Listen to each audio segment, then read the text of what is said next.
Hello and welcome science seekers to yet another snippet from Pale Blue Thoughts. Today we are going to talk about an important aspect pertaining to our brain. We don't even use 10% of the capacity of our brain. People like Albert Einstein could achieve the greatness as he was able to tap into some percentage of the unused 90% of his brain. Common folks like us use around 5 to 6% at most of our brains is what experts say. If you're able to tap into the unused 90%, just imagine what could we achieve. Even the sky may not be a limit, right? Today, we are going to analyze this common knowledge.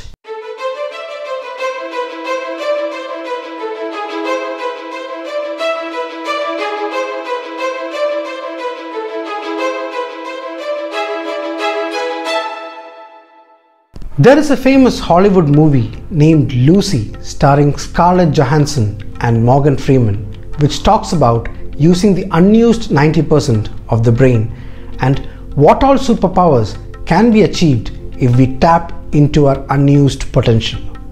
I'm sure even if you haven't seen the movie, you would have heard this from someone, perhaps even from your teachers, and most definitely from motivational books or speakers. But have you tried to find out if this common knowledge is true or not? If you haven't, what are we here for? First, let us look at what common knowledge is.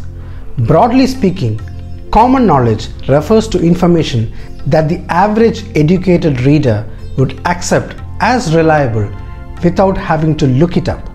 However, there are many issues with common knowledge, as we would be seeing in this video and some other videos which are coming up. You might just accept it as being true without feeling the need to look it up. For instance, we all know that water freezes at 0 degrees. Has anyone bothered to check it? I am sure no one has. So there lies the problem.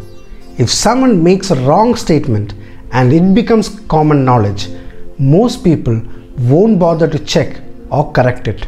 The situation is the same here on our topic.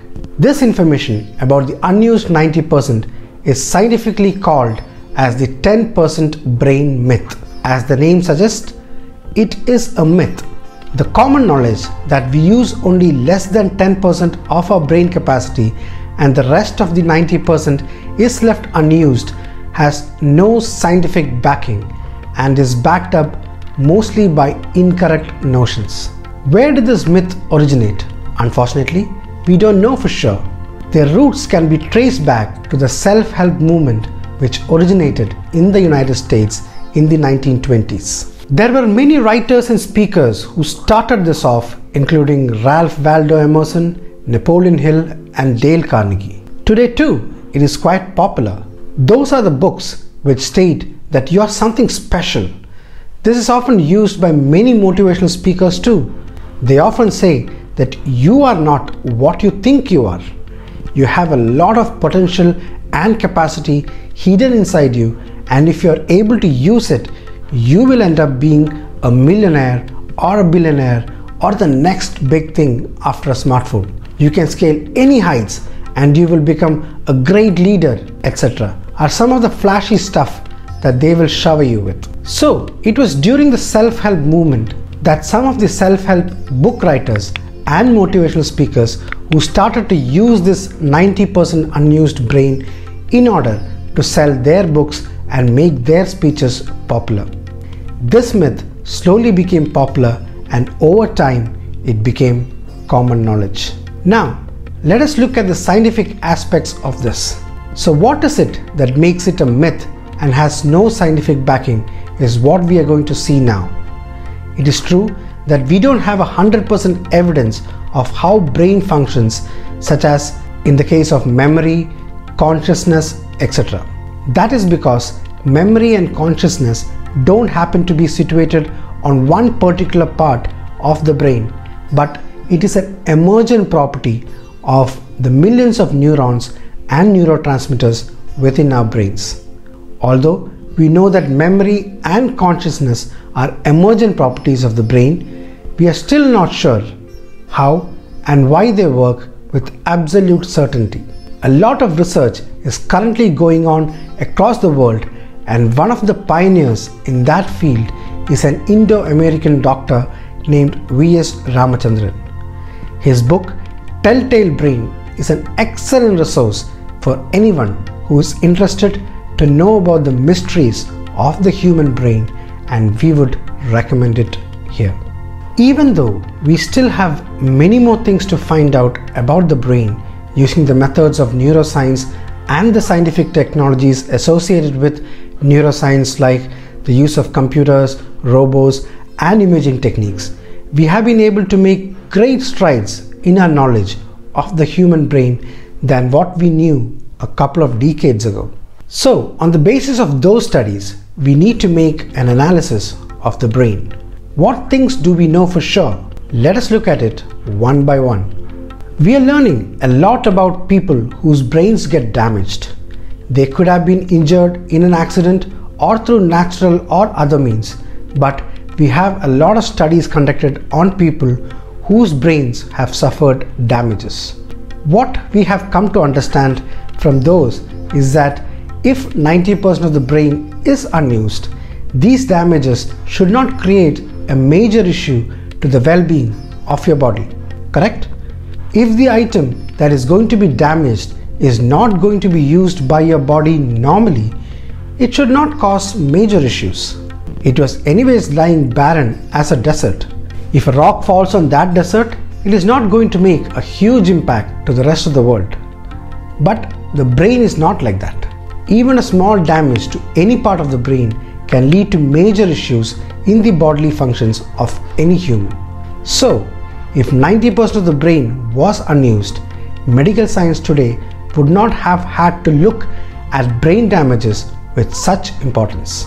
Today, we have a lot of imaging techniques like scanning, functional MRI, positron emission tomography, or PET scans, which can give detailed scans of the human brain. What they are telling us is that all parts of the brain is always active all the time. Even when we are sleeping or when dreaming, our brain is constantly at work, and this is evident from scans using these technologies. So when you are calculating something, then the brain center responsible for that would be more active, or whilst painting, there would be another area of the brain which would be more active. This does not mean that the other parts of the brain is not active then. They are also active in a more or less amount, and this is evident from the scans. We also now know that various parts of the brain controls or is responsible for various activities that we do. This is what we call as brain mapping. There is an area which controls vision, one that controls our hearing, movements, etc. Each part of the brain is specialized in driving each function. This is called localization of functions in scientific parlance. This shows that there is no part which is unused in any part of the brain. If you take any part of the brain, it is involved in one function or the other. If 90% of the brain is not used, then we won't have this kind of a spread in functions of the brain. Another technology that we have at our disposal today is called single unit recording.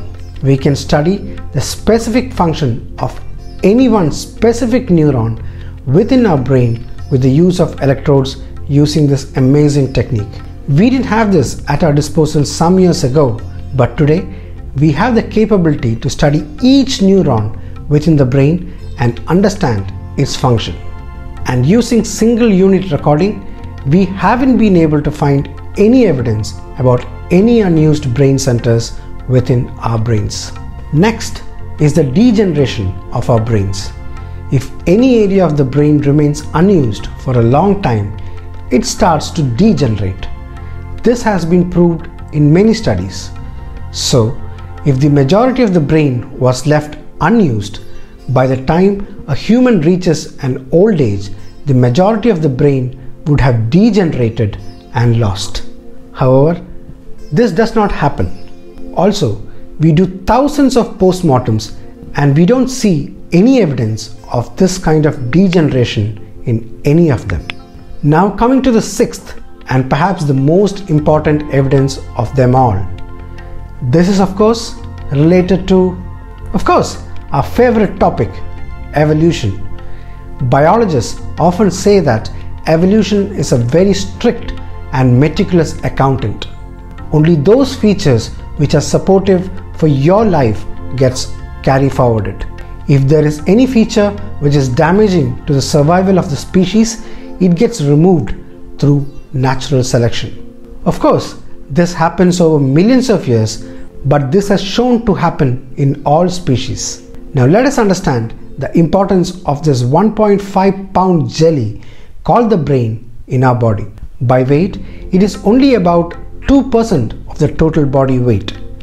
But in terms of energy usage, it consumes about 20% of the total energy required for the body to function. That is like saying, chota packet, bada dhamaka. So, if we go by what we know of evolution and the process of natural selection, it is highly improbable or rather impossible that an organ with such high energy requirements would have survived to the current stage had we used less than 10% of its capabilities. So, we presented 6 major evidences to prove why the 10% brain myth is just a fairy tale. All of us use 100% parts of our brain, although we might not always use all parts in the same degree at the same time. The degrees of usage varies over the course of a day, but we don't have any area which is lying unused which you can tap to gain superpowers. So please discourage from spreading this myth further if you hear it. Not just Einstein, every one of us is using 100% of our brains, although how you use it is what differentiates between you and the next Einstein. Our endeavor right from the start of this channel has been to encourage you to use the brain in the right direction, and we will continue to do so with your support and viewership. Until next time, it's bye-bye from Pale Blue Thoughts, and may the force of science be with you.